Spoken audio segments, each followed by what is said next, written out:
The Belarusian regime allowed Russia to use its territory and airspace to launch missiles and drone strikes against Ukraine, and also participated in training and logistical support of the Russian military. All this has been a reason for implementing economical sanctions. A new package of sanctions against Belarus for facilitating Russia's invasion of Ukraine was announced by the UK on June 8th.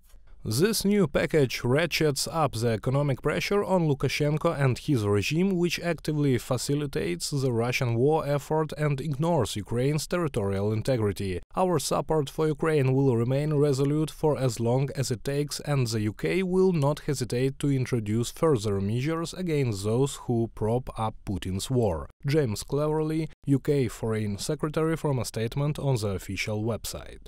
The new package is based on already existing sanctions against Belarus. It includes a ban on imports of gold, cement, timber and rubber, as well as blocking exports of banknotes and machines to Belarus from the UK, as well as goods, technology and materials that can be used for production of chemical and biological weapons. The UK has also broadened the criteria for applying sanctions. This will allow restrictions to be imposed on a wider range of individuals who support the Lukashenko's regime.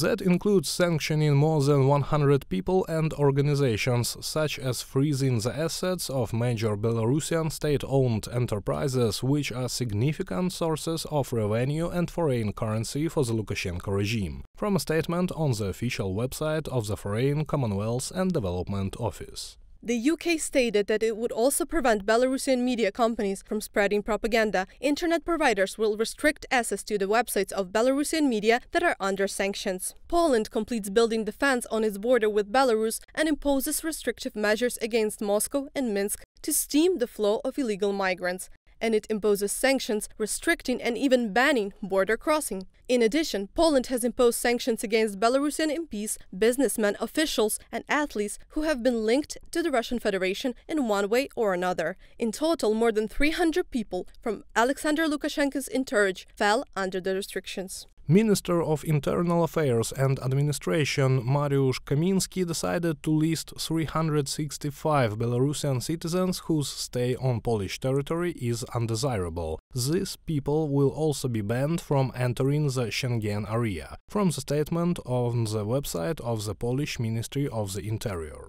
In March 2023, the U.S. Treasury Department expanded sanctions against Belarus. They affected the heads of 2 automobile plants and members of the Central Electoral Commission of Belarus. The authoritarian Lukashenko regime relies on state-owned enterprises and key officials to generate substantial revenue that enables oppressive acts against the Belarusian people. We remain committed to imposing costs on the Lukashenko regime for its suppression of democracy and support for Putin's war of choice. Brian Nelson, Under-Secretary of the Treasury for Terrorism and Financial Intelligence, from a statement on the U.S. Treasury Department website.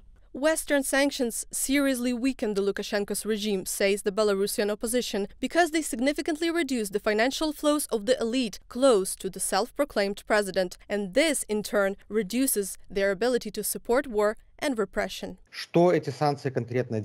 What exactly do these sanctions do? First and foremost, they close the loopholes left by previous sanctions packages. Lukashenko's and Putin's regimes are mafia regimes. They are constantly adjusting to the new reality and looking for loopholes. They are looking for ways to circumvent the sanctions. When it is necessary to sell goods to the EU, they change the code or make it out as Armenian or Kazakh. And now these new packages that are being introduced close these loopholes, and it hits not only Lukashenko, but it also heavily hits Putin. The new sanctions from the UK are precedent-setting and important, says Franek Vichorka, and this should encourage Brussels to act more decisively. Natalia Husak, Anastasia Tarnavska, UATV News.